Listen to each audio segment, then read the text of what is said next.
I'm with Dr. Elana Heideman from the Israel Forever Foundation. Elana, remind us, what is the Israel Forever Foundation? Hi, it's good to be with you again. Israel Forever is a nonprofit experiential learning organization. We try to inspire a deeper understanding and connection of Israel as the nation, the heritage, the history, and of course, the state that it is today. We provide resources to people all over the world and inspiring content that you can find every day at israelforever.org. Now, you've worked with Holocaust survivors over the years, and I wanted to put together a show to hear about some of the stories. It's important to listen and remember, isn't it?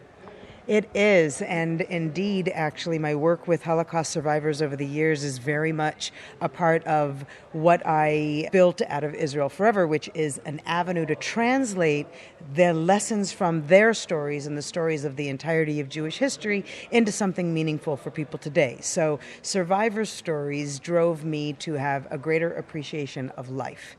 And those stories can be found in many different ways, from reading and nowadays more and more from movies, and apparently even on TikTok. I had no idea. But on Instagram, they create all of these ways to access these stories. And I think that it is very important to listen and remember, but I'm not quite sure people know how to, or they know what to listen to anymore. So my hope is that people won't just cast aside Holocaust survivor stories as I've heard that before, or it's old, it's outdated, there have been other genocides.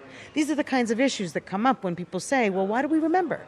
And I believe that our purpose in remembering is to translate it into lessons that help us to be better human beings, to understand the unique experiences that they went through, the resilience that they had, and the hand of God in some instances, the hand of chance in others. I think that there's a fascinating study of human life under the shadow of death. And so remembering and listening, hearing and inheriting is something that we need to continue doing for many years to come. What sort of stories have you heard? Oh, I wouldn't even know where to begin. I started listening to stories when I was a very young girl, and I always complemented my listening to stories with reading. So sometimes the stories that I have been blessed to inherit are those that come in a wide range of experiences. So I was once with a family that I was guiding in Poland, and I used to guide for the United States Holocaust Memorial Museum, a delegation of survivors, their children, and actually there was one family that even had grandchildren with us. And while we were driving out of the remnants of the Krakow ghetto, one of the survivors stands up and he starts whispering in my ear in Yiddish, so fast and so intense, everything he experienced right there, standing at the ghetto square. And he spoke about the intensity of the liquidation of the Krakow ghetto on that day, when the Jews of Krakow were forced to go to the courtyard. And he talked about being a little boy and standing and watching families gather together, huddling, not knowing who to trust, trying to find ways to protect themselves from the beatings of the Nazis that were surrounded in the courtyard. And as we were driving on the bus, headed towards the next stop on our visit, he just kept talking fast in Yiddish and saying, and here you see, on the side of this river, this is where they took my aunt, and they stood her up with her baby in her arm, and they shot through her and shoved her into the river. And every single minute of this explosion of his memory was something that I tried to inherit and I tried to protect. And I'm sorry, but I don't. I don't have all those details, and I don't have every name, and it's so hard to hear survivor stories because you want to capture every single instance and try to remember it. And sometimes you succeed and sometimes we don't. But I try to give some specificity in every memory. So this was the story of Chaim and his family, and being a little boy watching his family torn apart, and one aunt being torn in one direction, and his brother crying over in a corner, and his grandfather praying. You can imagine what this little boy is feeling, I mean, unfortunately, we really can't imagine the chaos. So the survivor stories that I've inherited have been really excerpts of time, moments of time, what I call momentary survival, the survival of a single minute of memory or a single minute of life that becomes something that they can share with other people. And usually that's what survivors are sharing. They're sharing that momentary survival that was so stuck in their own experience as opposed to the ongoing grind of what it meant to live at that time. So I didn't hear from Chaim about the walk to the Umschlagplatz, the deportation platform, but I heard about the chaos in that moment. So when I inherit survivor stories, I hope also to be able to transmit other perspectives of thought. So here's another from Clara. Clara was after the showers in Birkenau, and they had no clothing to give them. And she was with her sister. She had managed to get a dress, and her sister was walking naked. After the sauna, they were showered, they were tattooed, their heads had been shaved, and they were marching down one of the paths. And parts of the barbed wire were accessible to the public, and one suddenly coming over the fence was a bundle. And Clara and the woman next to her caught this bundle, and they opened it up, and it was a dress. And they put the dress on her sister, and she put her hand in the pocket, and there was a little piece of bread. And they were not allowed to stop walking this entire time. Luckily, they were not noticed. And so as they were walking, they put on the dress, and they're marching, and they're marching, and they're marching. And the sister passes the bread to Clara. Says, "You need this more than I do."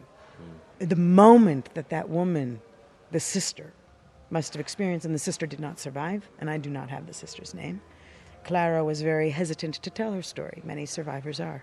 And she actually only told her story to me in fragments over times that I had visited her. And then, unfortunately, when she said, "You know, Elana, I will tell you more story." And we had set the date, and I was going home for Pesach, and I got a call. We had set it for after my trip for Pesach, and I got a call. On my birthday, she had died. Oh. And we never got to hear the whole story. And Clara I had been introduced to actually by my mentor, Elie Wiesel. And so I had learned very well how survivors telling their story is such a delicate, painful experience, especially when they never know how it will be heard. So I can only hope that someone in your audience who hears the story of Clara and her sister and that moment of walking out of the sauna where they had been marched in and under a shower that they did not know if it would be gas, then tattooed, and then marched out, and then a moment of hope, a dress flying over because of some generous soul. Those generous souls were very few and far between, and sadly I have also many stories of betrayal when you think you're trusting somebody in a moment of hope. But there are also tremendous moments where they can be fulfilled, and here's one where she receives the dress, but she hands off the bread to somebody else. The dress has saved her. The bread, maybe it'll save her sister. So there are times of positivity, even though when you're going through a very, very difficult time. Absolutely, and I think in many survivors' stories, they tried to, for many years of telling the stories, they tried to emphasize the positive more than the negative because the other couldn't be believed. In the immediate aftermath of the Holocaust, nobody believed some of the stories of survivors. They were too shocking. And so they had to emphasize the positive, and that also became a part of the way survivors started to rebuild their life. So they would emphasize the positive and then raise their children, and let's leave it. It's a new life. That is behind me. Behind closed doors, the suffering continues. It's very, very painful for them. But in their everyday, they would try to seek out something good. Well, we're now 75 years later to these memories, some 80 years later to these memories, and so we have to kind of make sure we're not only trying to focus on the positive, that we try to understand that where there is a positive, it happened in a context of hell. And that's why the concept of a momentary survival that I've tried to incorporate into how people remember is knowing that the chances of a positive something was 1%. The chances of survival were minuscule, momentary, fleeting. And any moment we can remember that a survivor passes on to us, we should continue to be in awe of it, because we are also living in times where horrible things are happening around us. What is it that we can learn from survivors' stories that we can gain as a way to help ourselves and young people today to be stronger in the face of some of the really ugly lies, propaganda, hate-filled extremism that we're witnessing rising all around us? Did it take a long time for Holocaust survivors to actually share their stories? I know there's some survivors who've never actually really shared. Yeah. It took many people years and years before they spoke, if they ever did. There are lots of survivors who did not speak at all. And even when the children might have asked stories, there was a hesitancy or a fear because there was such a psychological return, almost a spiritual return to that place whenever they would try to remember. So sadly, many of those stories are lost. However, it was about, I would say, 30 years ago, you saw a big change. 40 years ago, big change in the amount of recording memories. Much of it was triggered by the Eichmann trial in 1961, when the Mossad was able to capture Eichmann in Argentina and bring him for a trial of justice in Israel. It was the very first time that Holocaust survivor stories became public. I believe that after that, you have the first wave of capturing more in depth the wider breadth of Holocaust survivor stories, wanting to hear their pain. And then I would say another 20 years later, you suddenly have, and this is now grandchildren, third generation, they're really wanting to know how. How did you survive? Well, there is no answer to that question because it was literally by chance, by the gift of God, by whatever your faith might be, but there was no I survived because I did this. And often in survivors' tales, they'll say, I knew then I was going to survive.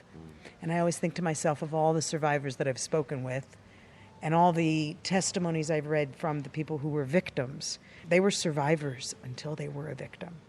And many of them wrote, and many of them say the same thing. It was then I knew I would survive. So you hear that very often, that they're interjecting that positivity again, right? I knew then I would survive. So going to the answer to your question of, are there still survivors who didn't speak? Yeah, there are survivors who did, fragmented, then they spoke some more, and then all of a sudden, they wanted to make family journeys, family roots trips, and they would gather all of the children and the grandchildren. They would take them back to their place, and they would tell their stories as much as they can. And I actually just met with a woman who said that her grandfather did not speak ever. And then the first grandson died in the army. He died when serving in the Israel Defense Forces. And after that, the grandfather decided it was time to tell his story. And he took everybody back to Romania, and they did a whole journey. And then after that, they actually wrote his book with him. And luckily, they did that. He passed away right after they completed the project. So now she knows that her children and her grandchildren in another 100 years, this, what we used to call in Yiddish in the old communities was the Yiskerbuch, is a memory book of, this is the people who died, right? But this is a different kind of Yiskerbuch. This is a kind of memory book that people will always, that family will always be able to know where they come from and what did this grandfather do in order to survive, because it wasn't a one-way how. It was, how many times did I slip through this selection? And how many times did that Nazi's eye escape? You know, I didn't draw his attention. And maybe when I was in hiding and I was trying to not be noticed as a Jew, maybe, right? All those moments were moments of survival that need to be remembered. Did they share stories of moments where they should have been killed? But weren't? Many. There's actually fascinating stories that came out of the new research that had been done over the last decade or two.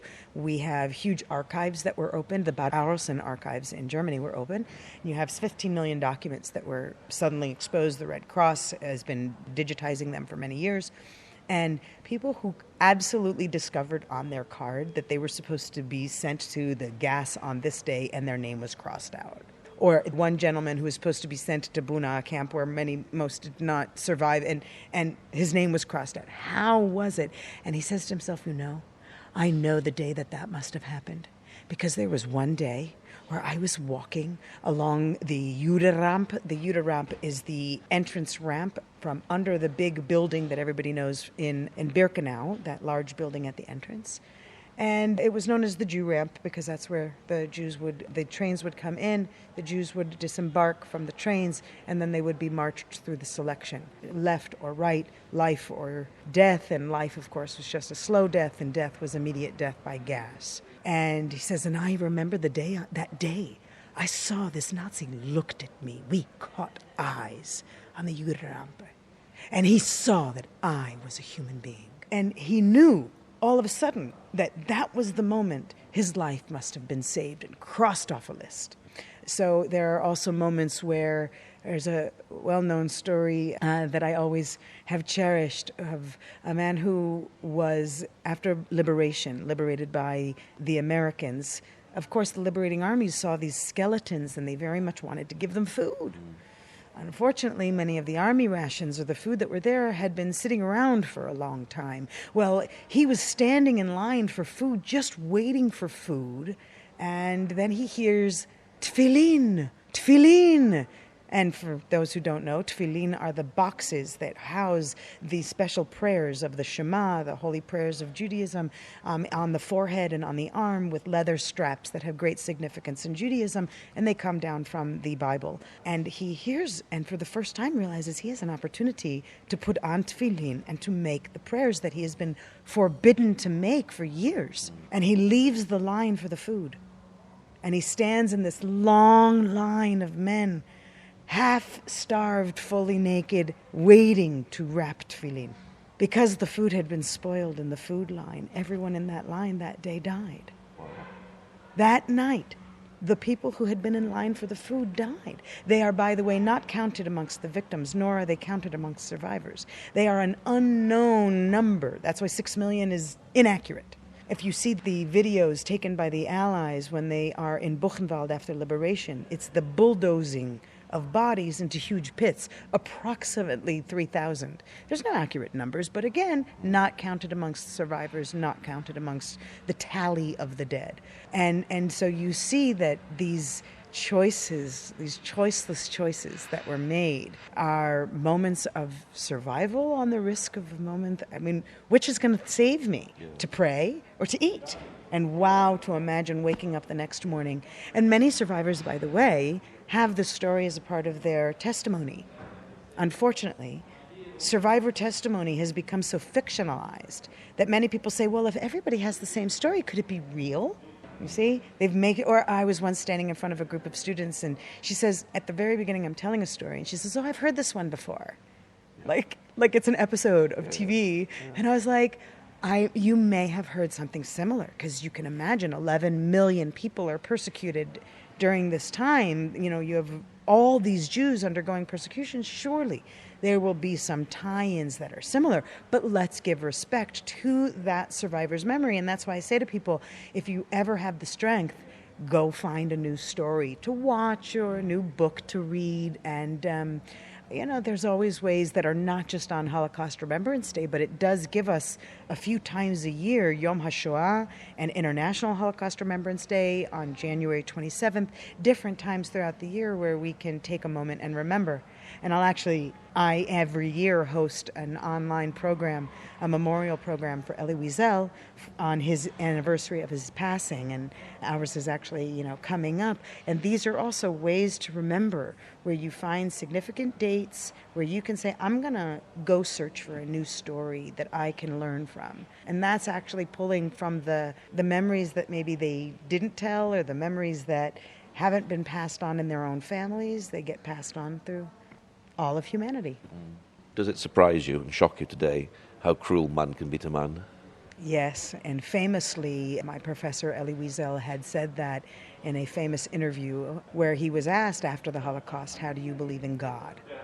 And his answer was, after the Holocaust, how do you believe in man? So an answer to your question is actually, no, I'm not surprised. I see this as a repeat of previous epochs in history. I see that mankind is resistant to learning from history and being able to apply those lessons in a way that doesn't either minimalize the significance of what happened back then because, it was those days, right? It was medieval times, and I think that we've become very, very selfish. And that selfishness is driving even more extremism and evil. And I'm sad to say that I see that it is also almost always bound to the demonization of the Jews. Does allowing Holocaust survivors share their stories help to break the bitterness and pain of the Holocaust? No. I think we've lost actually some of the much needed sympathy for the bitterness and the pain of the Holocaust. Most people just don't care. So even if we remember their stories, it's always a wow, really kind of moment. And then, okay. Many who hear stories about the Holocaust feel disconnected and are not committed to securing that memory as active memory. They're willing to let it be passive and irrelevant to their lives. So I don't think it alleviates the pain. I think that the efforts to translate memory, like what I do with Links in the Chain and with Israel Forever, and other efforts are trying to make sure that the memory doesn't just stay memory and that the pain isn't just cast aside. Because the pain of the Jews during the Holocaust has become completely irrelevant in the scope of modern politics. Nowadays, the Jew who suffered in the Holocaust is, oh God, we don't want, and I hear it a lot, we don't want to hear about your gas chambers anymore. Look at what you're doing in Israel.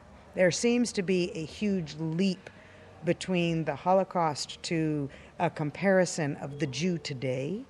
And that image of the Jew today, which, as I said before, I think is very demonized. And of course, the popular-looking Jew is either the Israeli soldier or a Haredi, right? Because they're visibly Jewish. The others just can mesh in, and we're hated for that too, right? Like nobody loves the fact that it's easy to assimilate. So there's all different reasons why Jew hatred gets aroused, and most of it comes from a lack of respect for the Jewish experience.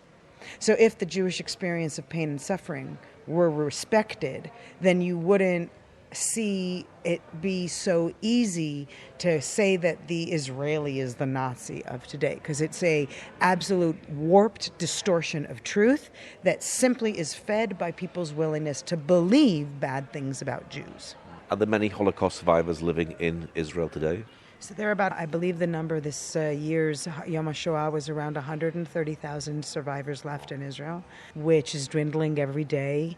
Of course, many of them were child survivors all over the world for the last few years, and we lost a tremendous number, a very large number of survivors during Corona. And every day we're losing more and more. So it's very difficult. I'm always encouraging people, if you have survivors in your family, there are ways to access their memories through unique kinds of questions and approaches to encourage them to share one last story. It's an incredibly powerful way to turn their memory into meaning.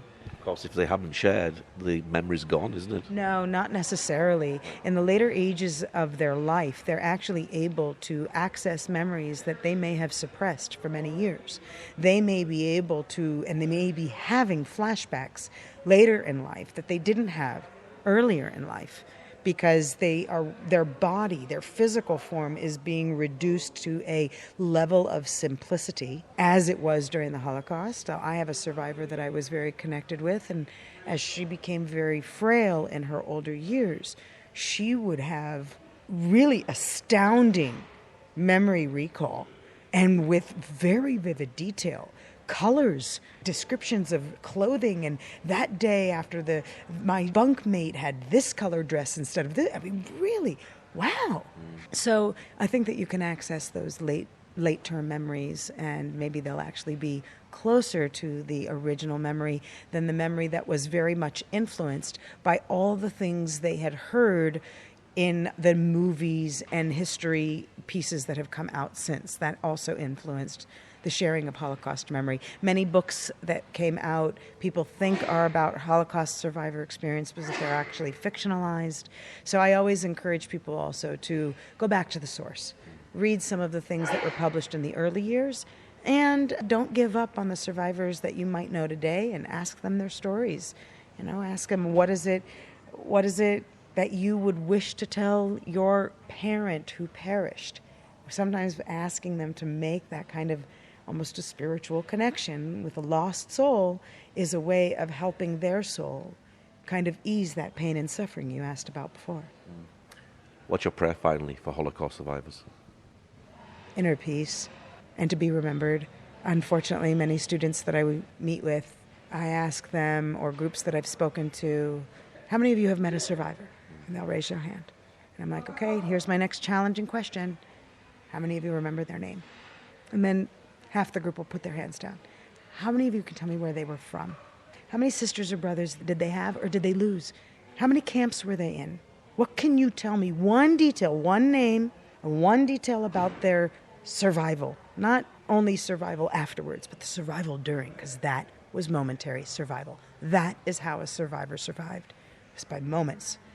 What moment are you protecting for the future? I hope for survivors that they are able to get the comfort that they are missing once they pass. If we believe that there is another world where they will be reunited with their families, then I can only hope that it will be a beautiful coming together of love that will ease the pain, that I hope with every survivor as they pass that their pain and suffering should be alleviated. Okay, Elana, thank you very much. Well, thank you. What a tremendous opportunity, because, not many people ask about survivors anymore. They want it on Yom HaShoah, and they want it. So it's really great that you might have listeners who are interested. And there are so many books out there, and you're welcome to come and hear more about Holocaust survivor stories and resources that you can have at home at israelforever.org. And if you're ever interested in talking about your survivor stories, I hope that you'll think of sharing them with me.